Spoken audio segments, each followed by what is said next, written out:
The washed-up soldier they kicked off base just hit a target at 3,950 meters. Impossible range.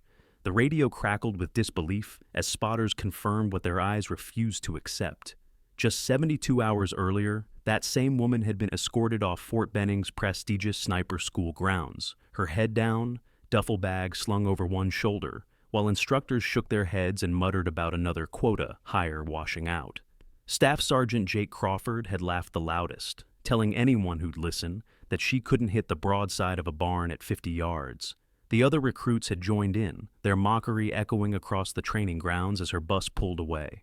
But they didn't know what she'd done in Afghanistan, didn't know why her service record had more black ink than readable text, didn't know that the quiet blonde woman they'd dismissed as a failure had once held off 200 Taliban fighters for 18 hours with nothing but her rifle and an iron will. What happens when the elite discover they've been training with a legend in disguise?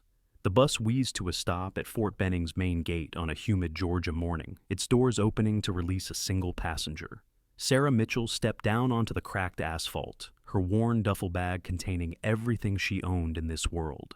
While other recruits arrived in military vehicles, fresh from their units with recommendations and fanfare, she walked alone toward the registration building. The desk clerk barely looked up from his computer when she approached, assuming she was another lost civilian looking for the visitor center. "Ma'am, family day isn't until Sunday," he said with practiced boredom. Sarah slid her paperwork across the desk without a word, watching his expression shift from dismissal to confusion as he read her assignment orders. "You're Recruit Mitchell?" The question hung in the air between them, heavy with disbelief that this slight woman in faded jeans and a plain gray t-shirt could be here for the advanced marksmanship school. The barracks buzzed with testosterone and bravado when she entered, conversation stopping mid-sentence as 23 pairs of eyes tracked her movement. Whispers followed her like shadows. Diversity hire, won't last a week. Command must be desperate. Staff Sergeant Jake Crawford pushed himself off his bunk with theatrical slowness, his Texas drawl cutting through the sudden quiet. Well, look what the quota system dragged in.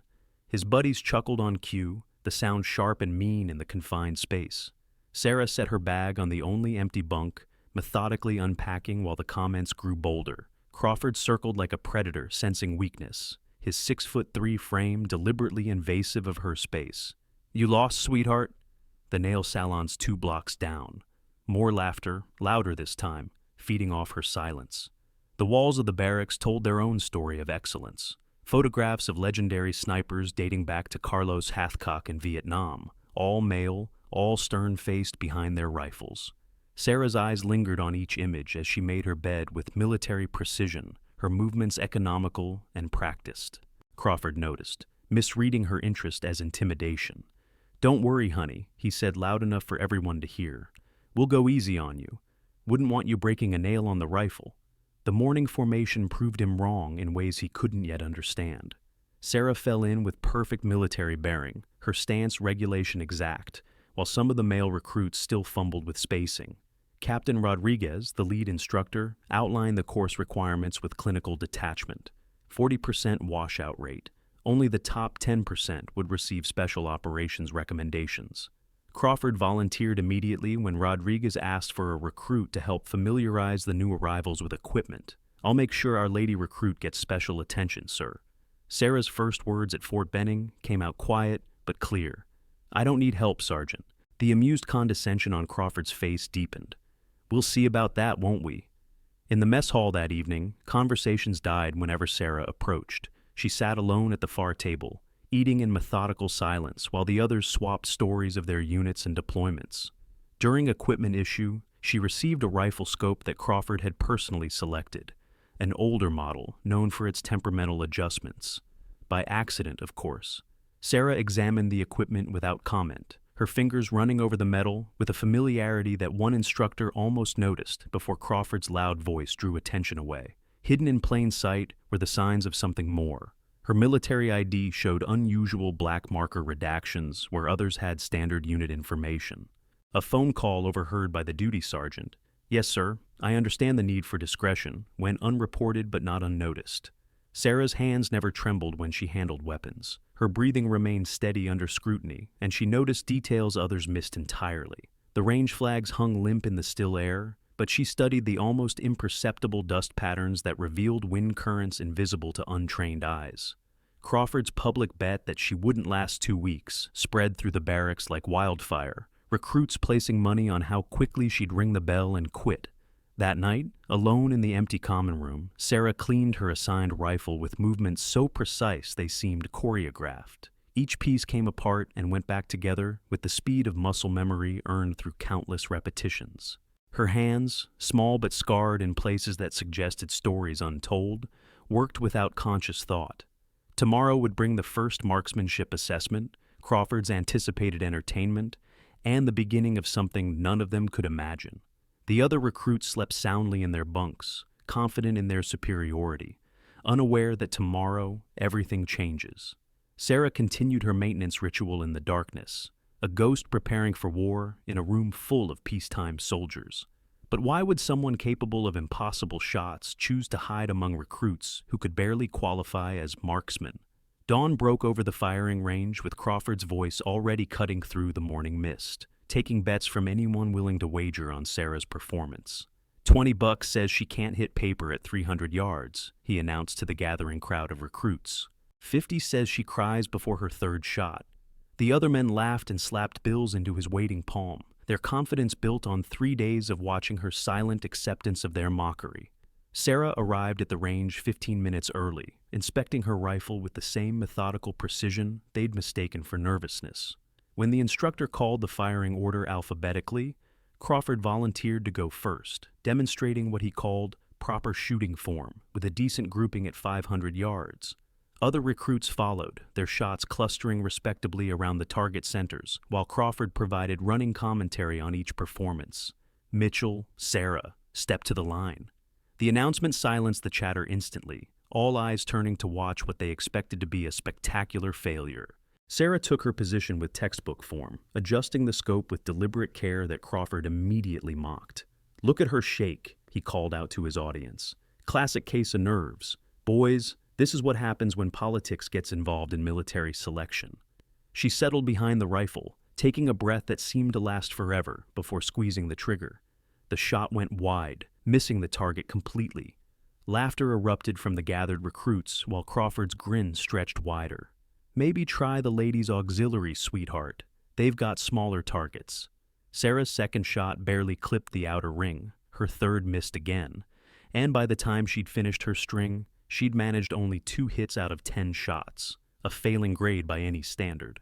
The mess hall that evening became Crawford's personal theater as he recreated Sarah's performance for anyone who'd listen. "Never seen anything so pathetic in my life," he declared between bites of meatloaf. "Command's gonna love hearing about their golden girl failing basic marksmanship." She actually flinched on her 4th shot. Flinched. The other recruits joined in, each adding their own embellishments to the story, until Sarah's failure had become legendary. She sat alone at her usual table, mechanically eating, while their voices carried across the room. One recruit suggested she quit before embarrassing herself further, save the taxpayers some money. Crawford agreed loudly, already planning his report to Rodriguez about the unsuitable candidate in their midst. Later that night, alone in the barracks while others celebrated at the enlisted club, Sarah examined her rifle under the harsh fluorescent lights. Her fingers found what she'd suspected. The scope had been deliberately miscalibrated, subtle enough to avoid detection during basic inspection, but significant enough to throw off any shot. She traced the tampered adjustments with clinical detachment, understanding flooding through her expression before settling back into careful neutrality. Her phone buzzed with an incoming text from an unknown number. "Maintaining cover. Stay strong. R." She read it twice before deleting the message and removing the SIM card, crushing it between her fingers and flushing the pieces down the latrine. Whatever game was being played, she would continue her role perfectly. Week 2 brought urban warfare simulations, team exercises designed to test communication and tactical thinking under pressure. The instructor's assignments seemed random, but Sarah found herself grouped with the 3 worst performers in the class while Crawford led a team of the top shooters. "Let's see if she can hit anything that moves," Crawford announced as the exercise began. The simulation unfolded exactly as everyone expected. Sarah's team was eliminated within minutes, her personal score showing 0 confirmed kills. Crawford's team celebrated their overwhelming victory with the enthusiasm of soldiers who'd forgotten this was training, not combat. The after-action review became another opportunity for public humiliation, as Crawford dissected each of Sarah's tactical decisions with cruel precision. Notice how she failed to cover her sector? This is what happens when someone's not ready for real operations. The psychological pressure mounted with each passing day. Anonymous notes appeared in Sarah's gear. Go home before someone gets hurt. You don't belong here. Quit while you still can. Her equipment continued suffering mysterious malfunctions, nothing traceable but always significant. Crawford's influence spread through the ranks like poison, turning even initially neutral recruits against her. Those who might have shown sympathy kept their distance, unwilling to associate with certain failure. The isolation was complete, deliberate, and effective.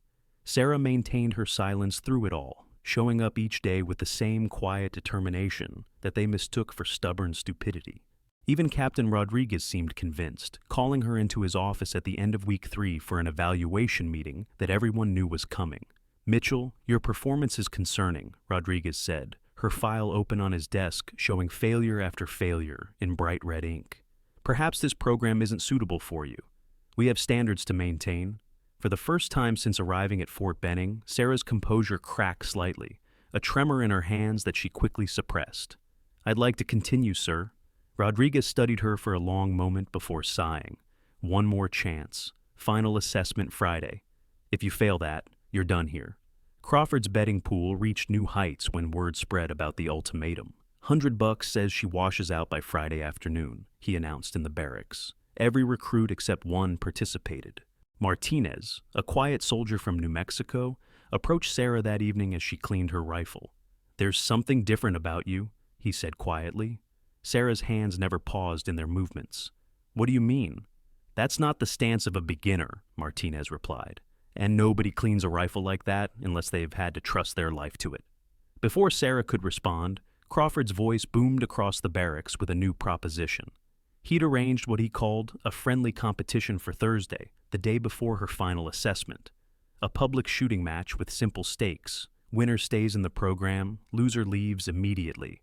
Sarah accepted with a single nod, sending Crawford into fits of delighted anticipation. "This'll be over quick," he promised the growing crowd. That night, as others slept, Sarah sat alone with her rifle, her movements taking on an almost ritualistic quality. A memory flickered behind her eyes.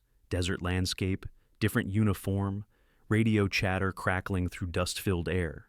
"Ghost 2-3, confirm your position." The memory faded as quickly as it came, leaving only the cold certainty in her eyes. How long can someone pretend to be weak when every instinct screams to show their true strength? The range stretched out to 1,200 yards on final assessment day, a distance that challenged even experienced marksmen. An unexpected visitor changed the morning's atmosphere. Colonel Martinez arrived unannounced, his presence causing instructors to straighten and recruits to whisper. Crawford, still taking last-minute bets, didn't notice the colonel's arrival until Sarah stepped to the firing line with a borrowed M2010 rifle. The weapon settled into her shoulder like it belonged there, her breathing suddenly different, deeper, more controlled. She didn't adjust the scope or check wind flags, simply settled into position with an economy of movement that made Martinez lean forward. The first shot cracked through the morning air and struck perfect center at 1,200 yards. Stunned silence replaced the expected laughter. "Lucky shot," Crawford managed, but his voice carried uncertainty now. Sarah's second shot landed in the exact same hole, the range officer calling it through his spotting scope with disbelief. The third shot split the previous two, creating what marksmen called a clover leaf, impossible at that distance without exceptional skill. That's impossible," the range officer stammered. Colonel Martinez stepped forward, his voice carrying the weight of authority. "Sergeant Crawford, meet Ghost 2-3. Crawford's confusion was visible, his mouth working without sound. "Sir, I don't understand." Martinez turned to address the entire gathering. "The woman you've been mocking is Sarah Mitchell, Afghanistan's most decorated sniper. 3,950-meter confirmed kill. Longest successful sniper shot in military history. Single-handedly defended forward operating base Reaper. eliminated 47 enemy combatants in one engagement. The revelation hit the assembled recruits like a physical blow. Crawford's face drained of color as Martinez continued the briefing that would destroy everything he'd believed. February 2019, Operation Desert Ghost. Taliban forces numbering over 200 attacked an isolated forward base where 12 coalition soldiers were making their last stand. Sarah held overwatch position alone after her spotter was killed in the opening assault. For 18 hours, she provided precision cover fire that allowed the base to hold until reinforcements arrived. The flashback came alive in Martinez's telling. Sarah, behind her, Barrett M2010, desert camouflage covered in dust and blood. Radio communications severed, making shot after impossible shot. Each trigger pull meant another life saved, another enemy stopped, another minute bought with laden skill. The tragic element emerged as Martinez's voice softened. She lost her entire team that day. Rodriguez, Chen, Williams, Hayes, killed in the initial assault while she could only watch through her scope. Survivor's guilt led to voluntary discharge 6 months later.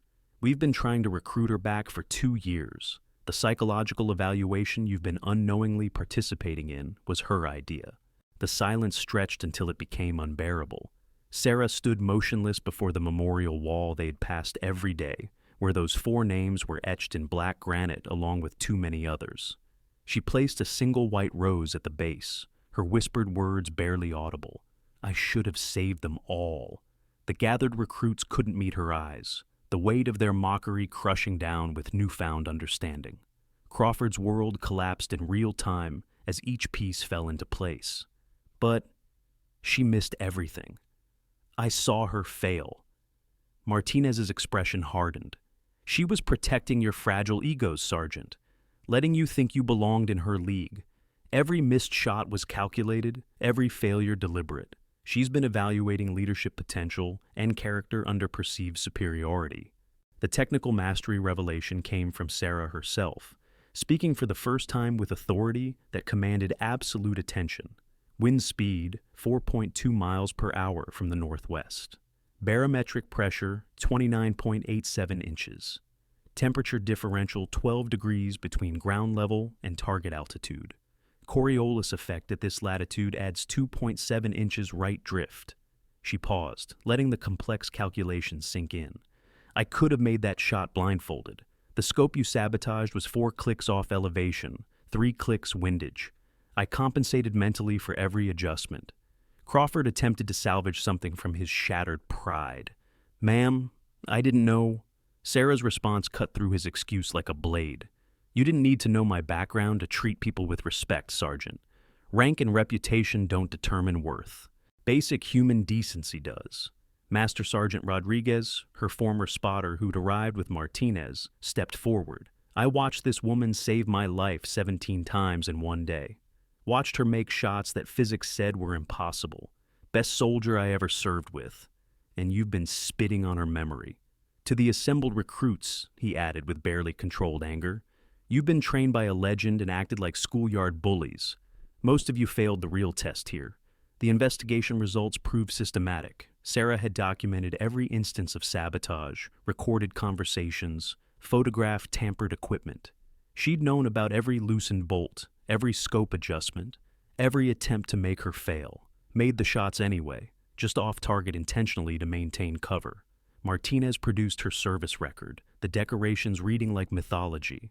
Purple Heart, Silver Star with Valor, Bronze Star with Valor, Legion of Merit, Congressional Medal of Honor, recommendation still classified. Most lethal sniper in modern warfare, with more confirmed kills than any other American woman in history.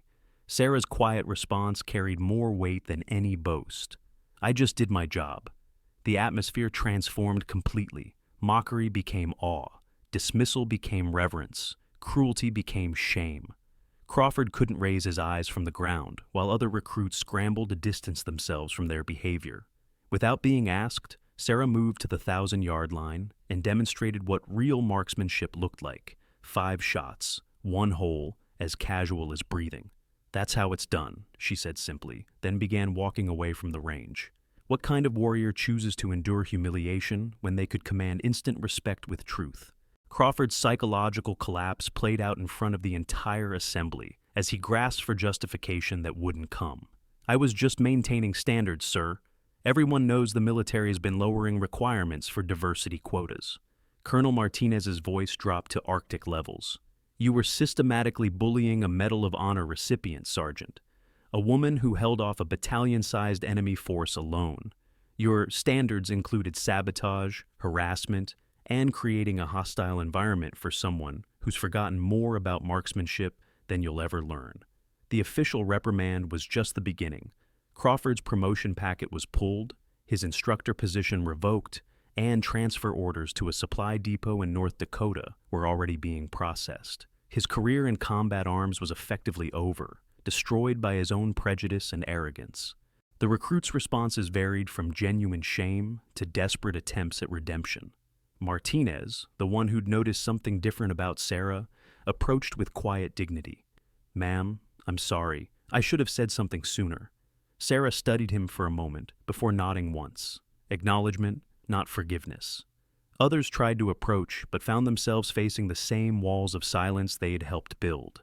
The betting pool money appeared on Sarah's bunk in an envelope, returned by recruits who couldn't stomach keeping it. She donated it to a fund for Gold Star families without comment. The shift in range dynamics was immediate and absolute. Where before they'd avoided her, now they sought her expertise with desperate enthusiasm.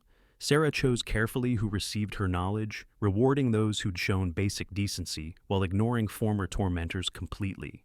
The impromptu marksmanship clinic she conducted that afternoon revolutionized their understanding of precision shooting. "Bullet drop at 1,200 yards is 368 inches, she explained, with professorial calm. "But that's just the starting point. Add spin drift, aerodynamic jump, and the Magnus effect. Account for ammunition temperature, barrel harmonics, and atmospheric density altitude." Her hands demonstrated micro-adjustments they'd never considered. You're not just shooting at a target. You're solving a physics equation with lethal consequences. Get one variable wrong, people die. The recruits took notes like their lives depended on it, finally understanding the gulf between their amateur efforts and true expertise. Crawford watched from the administration building, his transfer paperwork in hand, seeing his replacement already teaching his former class. Crawford's desperate attempt to salvage something from his disgrace came that evening. He interrupted the dinner hour with a public challenge, his voice carrying forced bravado. "Prove you're as good as they say. One shot each at maximum range. If I win, I want a real investigation into these so-called achievements." The mess hall fell silent. Everyone understanding this was Crawford's last stand. Sarah set down her fork with deliberate calm. "Stakes? If you lose," Crawford swallowed hard, "you write letters of apology to every female recruit you've driven from this program in the past 3 years." Sarah stood slowly. One shot. Winner take all. The entire base seemed to gather for the twilight competition, word spreading through the grapevine with wildfire speed. Even officers from other training programs arrived to witness what everyone knew would be Crawford's final humiliation. The range was set for 1,800 yards, a distance that pushed equipment and skill to absolute limits. Crawford took his position first, using the finest rifle available from the armory, custom-tuned and perfectly maintained. His preparation was meticulous, checking wind flags, calculating adjustments, controlling his breathing with obvious effort. The shot cracked across the range, and the spotters called it near miss, 2 inches left of center. For the distance, it was a respectable shot that would have earned praise under any other circumstances. Crawford stood with premature triumph, turning to the crowd with renewed confidence. "Beat that," he challenged. Sarah approached the firing line with the same sabotaged rifle she'd been issued on day 1. No scope adjustments, no wind checks, no preparation beyond assuming her firing position with fluid grace. One breath in, half exhale, pause, squeeze. The shot seemed to hang in the air forever before the spotter's incredulous voice cracked over the radio. Dead center. Perfect hit. The truth about her equipment destroyed Crawford's last defense. She revealed the rifle's condition to the assembled crowd. Scope off by 4 minutes of angle, trigger pull increased by 3 pounds, barrel harmonics disrupted by a loosened action screw. "With this rifle, your shot would have missed the target board entirely," she explained with clinical detachment. I compensated mentally for 27 different variables you don't even know exist. Colonel Martinez addressed the crowd as Crawford stood frozen in defeat. This is what excellence looks like. Not boasting, not swagger, but quiet competence under impossible conditions. Character isn't revealed when everything goes right.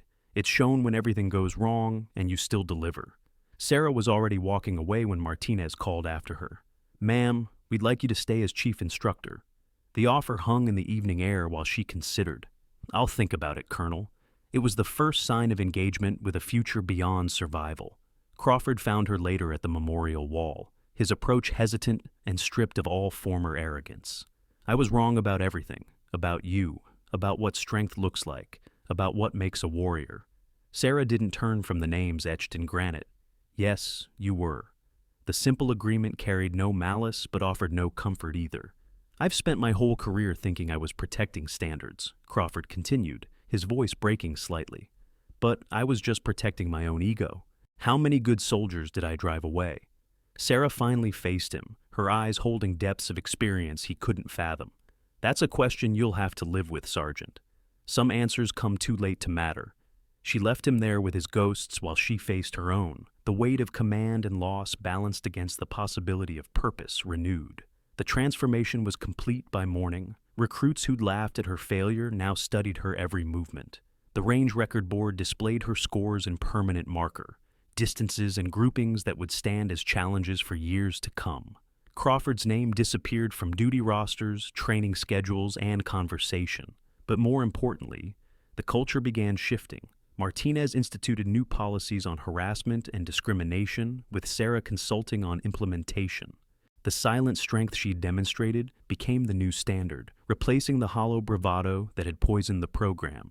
Sarah stood before her first class as an instructor, her voice carrying the authority of earned expertise. Excellence isn't about being better than others. It's about being better than yourself were yesterday. Now, let's see what you're really capable of.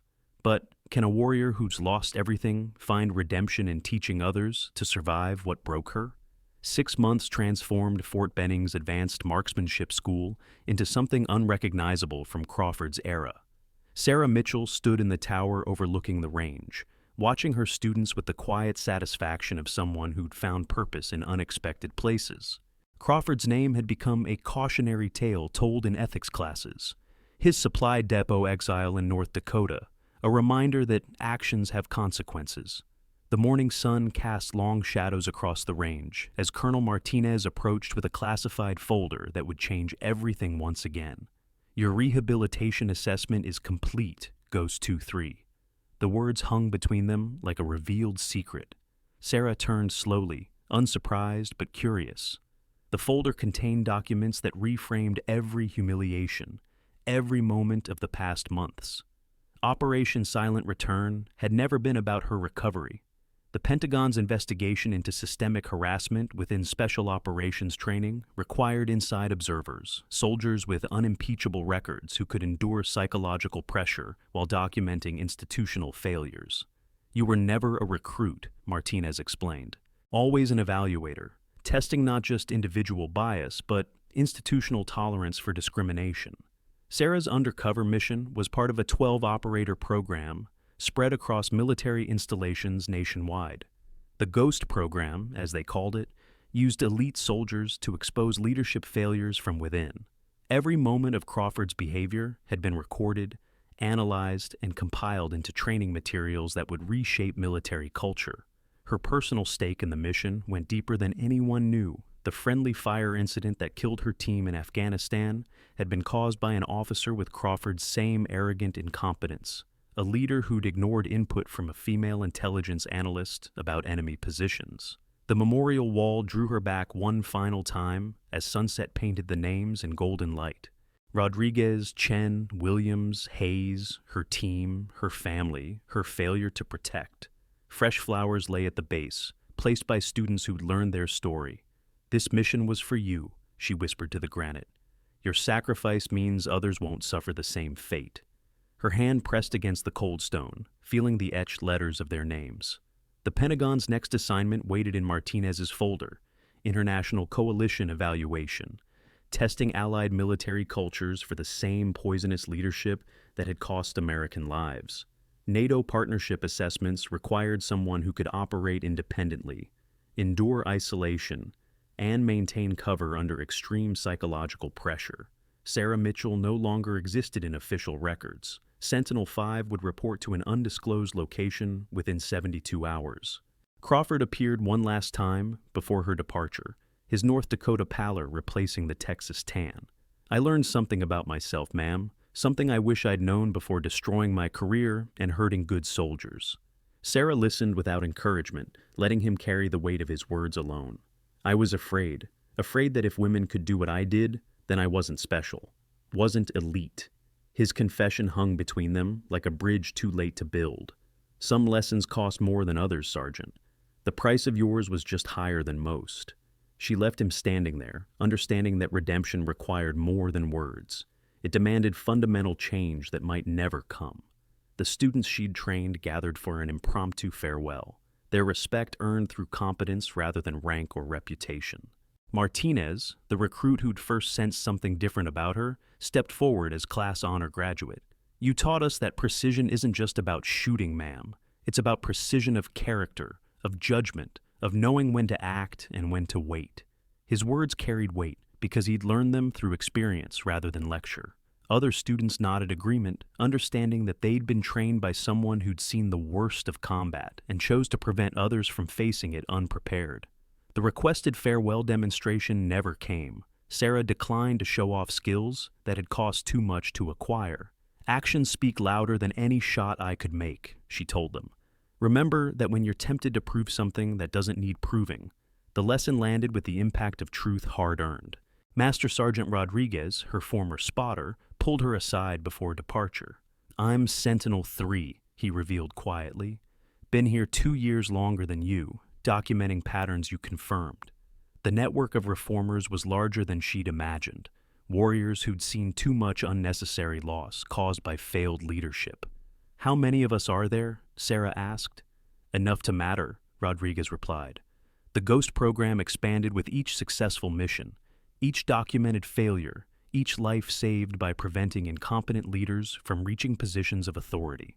The transportation arrived as dawn broke over Fort Benning, a black SUV with government plates and windows tinted beyond regulation. Sarah's gear bag contained new identity documents, mission parameters marked classified, and a satellite phone programmed with a single number.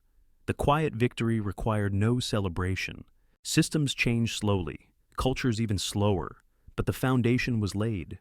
Future soldiers would train under leaders selected for competence rather than connections, evaluated for character alongside capability.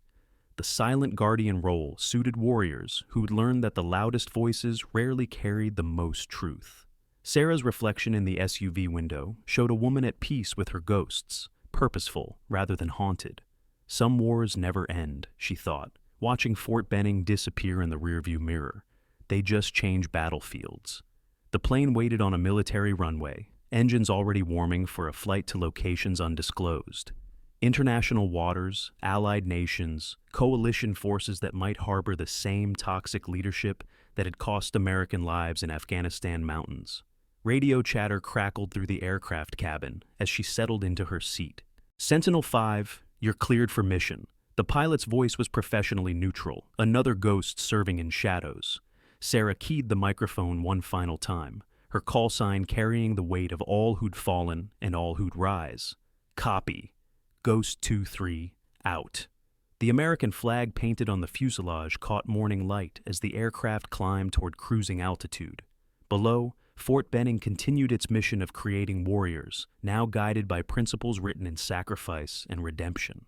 The sun rose fully, painting clouds in shades of gold and promise. Somewhere in the world, another Crawford waited to be exposed, another toxic leader needed removal, another tragedy demanded prevention.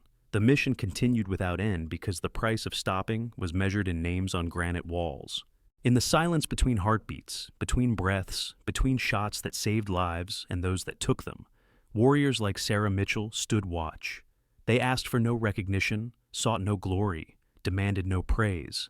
Their satisfaction came from empty spaces, the names not added to memorial walls, the families not destroyed by preventable loss, the soldiers who returned home because someone cared enough to ensure their leaders were worthy of the trust placed in them. Excellence wasn't about being seen. It was about seeing what others missed and acting when others wouldn't. The plane disappeared into clouds, carrying another ghost toward another battle in a war that would never make headlines. This was how the best warriors served, in silence, in shadows, in spaces between what was and what could be. What other secrets hide in plain sight, protecting those who will never know they needed protection? Mình là Harry, người tạo nội dung ở Simple Woman. Bạn biết không, câu chuyện này được lấy cảm hứng từ những người xung quanh như là chị, mẹ, bà, bạn bè. Subscribe để theo dõi series và comment cho mình biết người phụ nữ nào truyền cảm hứng cho bạn nhé.